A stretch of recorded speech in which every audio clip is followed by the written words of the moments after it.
মেয়েটি শুধু অতিরিক্ত সুন্দর হওয়ার কারণেই এক ভয়ঙ্কর অক্টোপাস দানবের নজরে পড়ে যায়। জাহাজের নাবিকরা ভুল করে জীবিত একটি ছোট অক্টোপাস সমুদ্র থেকে তুলে আনে, কিন্তু পরের মুহূর্তেই বড় বিপদ ঘটে।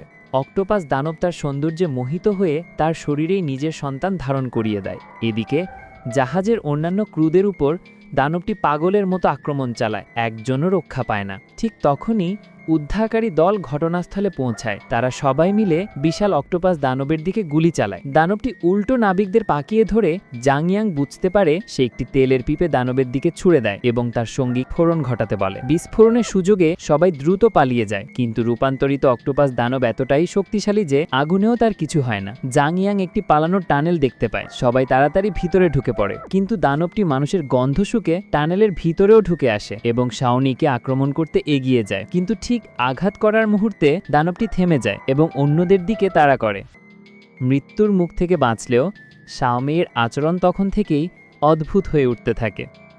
ঠিক তখনই জাংয়াং তাদের খুঁজে পায়। শাওমি রান্নাঘরে থাকা সেই বাক্সটি দেখে মনে করে এই অক্টোপাস দানবটিকেই ওই বাক্স করে তোলা হয়েছিল। পেশাগত দক্ষতার কারণে জাংয়াং বাক্সের ভেতর থাকা কালো রেকর্ডারটি চালিয়ে তথ্য পড়ার চেষ্টা করে।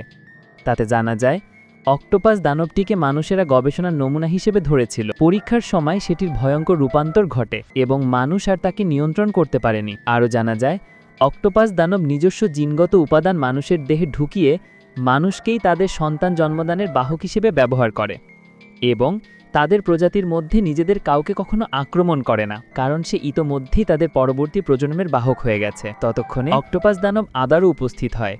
জাংয়াং দুইজনকে নিয়ে পালাতে থাকে। শাওমি ও তার অনাগত সন্তানের জন্য সে সুযোগ করে দিতে জাংয়াং তাদের লাইফ বোটে উঠিয়ে দেয়। পরে পানির মধ্যে থেকেই সে বিস্ফোরক সক্রিয় করে সরাসরি অক্টোপাস দানবের মুখের ভেতরে ঝাঁপিয়ে পড়ে। প্রচণ্ড বিস্ফোরণে দানবটি টুকরো টুকরো হয়ে যায়, কিন্তু ঠিক সেই সময়ই লাইফ বোটে থাকা শাওমি আবারও অস্বাভাবিক আচরণ করতে শুরু করে। শাওমি আপা, শাওমি আপা,